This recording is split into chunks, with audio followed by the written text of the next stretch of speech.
ഈ ഭീഷ്മ വന്നിട്ട് ഇങ്ങനെ മോനെ കൊന്നതിന് ശേഷം ഇപ്പൊ തീർപ്പൊന്നും.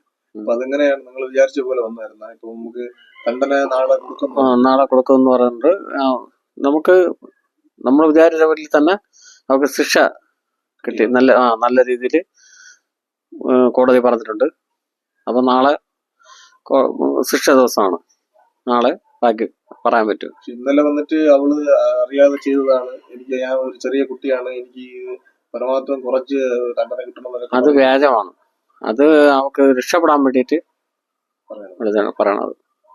നിങ്ങളുടെ തരപ്പിൽ എങ്ങനെയാണ്, എന്തിനാണ് അങ്ങനെ ദണ്ഡന കിട്ടണമെന്ന് വിചാരിക്കുന്നത്? ഇല്ല, കഠിനമായ ശിക്ഷ കിട്ടും, ആ ഉറപ്പ് ഞങ്ങൾക്കുണ്ട്.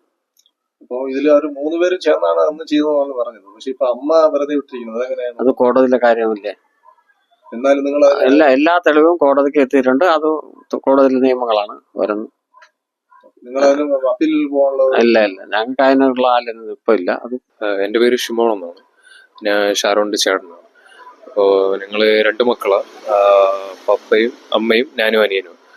അപ്പോൾ അവൻ BSc റേഡിയോളജിക്ക് നെയ്യൂർ ക്രിസ്ത്യൻ കോളേജിൽ പഠിക്കുകയായിരുന്നു. ഫൈനൽ ഇയർ ആയിരുന്നു. പഠിച്ചു കഴിഞ്ഞു.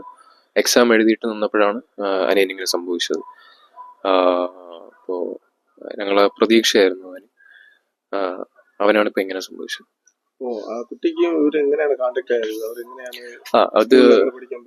അത് കോളേജിൽ പോണ വഴിക്ക് അവര് ബസ്സിൽ ഒന്നിച്ചാ പോണത്. അപ്പൊ സെയിം ബസ്സിലാണ് പോയിക്കൊണ്ടിരുന്നത്. അപ്പൊ അങ്ങനെയാണ് ഒരു പരിചയമായത്. സംസാരിച്ചിട്ടുണ്ട്. ഇപ്പോ ഇത് തുടക്കം മുതൽ റിലേഷനിലായത് തൊട്ടുള്ള കാര്യങ്ങളൊക്കെ പറഞ്ഞിട്ടുണ്ട്. ഇല്ലില്ല, അത് അങ്ങനെ ഞങ്ങൾ ആരും പ്രതീക്ഷിച്ചിട്ടില്ല, അവനും പ്രതീക്ഷിച്ചില്ല. അപ്പോ അങ്ങനെ പറഞ്ഞ് പറ്റിച്ചോണ്ടിരിക്കുകയായിരുന്നു. അപ്പോ വിശ്വസിപ്പിച്ചിരുന്നു അവള്. ഇപ്പൊ നിങ്ങളിങ്ങനെ നടന്നുപോയി. ഇപ്പൊ ഇന്നലെ അവള് ഇതുവരെയ്ക്കും അവള് ചെയ്തിട്ടില്ല അങ്ങനെ ഒരു വാദമാണ് വെച്ചിട്ടുള്ളത്. സോ കോർട്ടില് അവള് കുറ്റക്കാരിയെന്നാണോ അറിഞ്ഞായി, അവര് തീർപ്പും പറഞ്ഞായി. ഇപ്പൊ നാളെ എങ്ങനെയാണ് അവരുടെ ഒരു ദണ്ഡന, ശിക്ഷ എങ്ങനെ ഇരിക്കുന്നു? അത് ശരിക്കും പറഞ്ഞാൽ ഞങ്ങൾ പ്രതീക്ഷിച്ച പോലെ തന്നെയായിരുന്നു ഞങ്ങളെ പ്രോസിക്യൂട്ടറും വാദിച്ചത്. സെയിം ആയിരുന്നു.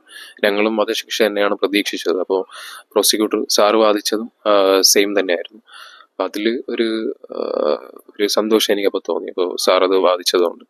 പിന്നെ അതിനു വേണ്ടിയുള്ള പോയിന്റ്സ് എല്ലാം കോടതിയിൽ പ്രോസിക്യൂട്ടർ തന്നെ പറഞ്ഞിട്ടുണ്ടായിരുന്നു, ഓരോ പോയിന്റ്സ്, വേണ്ട പോയിന്റ്സ് ഒക്കെ. അപ്പോൾ അതുകൊണ്ട് കോടതിയിൽ, ബഹുമാനപ്പെട്ട കോടതിയിൽ വിശ്വാസമുണ്ട്. അപ്പോൾ അതിന് തക്കതായിട്ടുള്ള പരമാവധി ശിക്ഷ കിട്ടുമെന്ന് തന്നെയാണ് ഞങ്ങളുടെ വിശ്വാസം. ബാക്കി നാളെ. ഇന്നലെ നിങ്ങൾ എതിർനോക്കിയിരിക്കും, ഇന്നലെ ദണ്ഡന കിട്ടുമായിരുന്നു, ശിക്ഷ കിട്ടുമായിരുന്നു. പക്ഷെ ഇന്നലെ കിട്ടാത്തത് നിങ്ങൾക്ക് വിഷമമുണ്ടായിരുന്നു?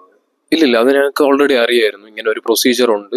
അതായത് വിധി വന്നതിന് ശേഷം, അതായത് കുറ്റക്കാരാണോ എന്ന് തെളിഞ്ഞതിന് ശേഷം നെക്സ്റ്റ് ഒരു വാദം ഉണ്ടാകും. അങ്ങനെയുള്ള പ്രൊസീജിയറിനെ കുറിച്ചൊക്കെ അറിയായിരുന്നു. അപ്പോൾ മേ ബി അത് അന്ന് ഉച്ചയ്ക്കോ അല്ലെങ്കിൽ നെക്സ്റ്റ് ഡേയിലോട്ടോ മാറ്റുമെന്നുള്ള കാര്യത്തിൽ അറിയായിരുന്നു. അതറിയായിരുന്നു. ഇന്നലെ അവള് ശിക്ഷക്കാരി വിധി വന്നപ്പോൾ അവള് കുറ്റക്കാരിയാന്ന് പറഞ്ഞതിന് ശേഷം ആ ഒരു കുറ്റബോധം അവൾക്ക് ഉണ്ടായിരുന്നു, തോന്നിയത്? അങ്ങനെ കുറ്റബോധം ഉള്ളതായിട്ടൊന്നും തോന്നിയില്ല. അതുകൊണ്ട് അങ്ങനെ എനിക്ക് തോന്നിയില്ല.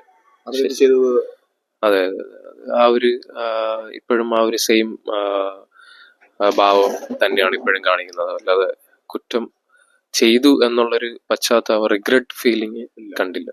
സോ ഇപ്പൊ നാളെ നിങ്ങൾ ഒരു വിചാരിക്കുന്ന പോലെ ശിക്ഷ കിട്ടുകയാണെങ്കിൽ സോ അത് എങ്ങനെയാണ് നിങ്ങൾ പ്രതികരിക്കുക? അത് ഞങ്ങൾക്ക് നീതി കിട്ടും അങ്ങനെയാണെങ്കിൽ എന്നാണ് ഞങ്ങളുടെ പ്രതീക്ഷ. അപ്പം ഞങ്ങൾ പ്രതീക്ഷിച്ച പോലെ ആയിരുന്നു ഇന്നലത്തെ പ്രോസിക്യൂട്ടറിന്റെ വാദം. അപ്പം അത് കണ്ടിട്ട് ബഹുമാനപ്പെട്ട കോടതി ബാക്കി തീരുമാനിക്കട്ടെ. അപ്പൊ അതിനുവേണ്ടി വെയിറ്റ് ചെയ്യാണ്. ഞങ്ങൾക്ക് വിശ്വാസം. 2 കൊല്ലം നിങ്ങൾ ഇതിനു വേണ്ടി വെയിറ്റ് ചെയ്തു. പക്ഷെ ഇപ്പം പെട്ടെന്ന് ഇതിനുള്ള ഒരു തീർപ്പ് നിങ്ങൾ കിട്ടിയിട്ടുണ്ട്, വിധി കിട്ടിയിട്ടുണ്ട്. അത് നല്ല കാര്യമാണ്. പക്ഷെ എന്നാൽ 2 കൊല്ലം നിങ്ങൾ ഇതിന് പുറകിൽ നടന്നിരിക്കും. അപ്പൊ അതിന്റെ ഒരു ഫീലിംഗ് എങ്ങനെ ഉണ്ടായിരുന്നു? അതെ, ശരിക്കും ഒരു പ്രൊസീജിയർ, കോടതി ജുഡീഷ്യറി എന്ന് പറയുമ്പോഴത്തേക്ക് ഒരു ലോങ് പ്രൊസീജിയറാണ്. അത് ഇതിലോട്ട് ഇറങ്ങിയപ്പോഴാണ് മനസ്സിലായത് ശരിക്കും. അല്ലാണ്ട് പുറത്തു നിന്ന് കാണുമ്പോൾ നമുക്ക് ഇതിനെ പറ്റിയൊന്നും അറിയത്തില്ല, എന്തൊക്കെയാ പ്രൊസീജിയർ, എന്തൊക്കെയാ ഉള്ളതെന്ന്. ഇതില് ഫുള്ളായിട്ട് ഇൻവോൾവ് ആയപ്പോഴത്തേക്കും മനസ്സിലായി ഇങ്ങനെയാണ് ഇതിന്റെ ഒരു പ്രോട്ടോകോൾ, അങ്ങനെയാണ്.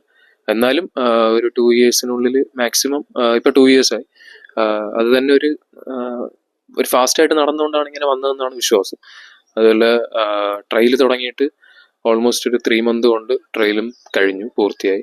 ഇപ്പോൾ വിധിന്റെ അവസാന ദിവസമാണ്. അതിൽ തൃപ്തരാണ് ആക്ച്വലി എല്ലാം കൊണ്ട്. ഷിമോൺ. உடனுக்குடன் செய்திகளை தெரிந்து கொள்ள சன் நியூஸ் பெல் ஐகானை கிளிக் பண்ணுங்க.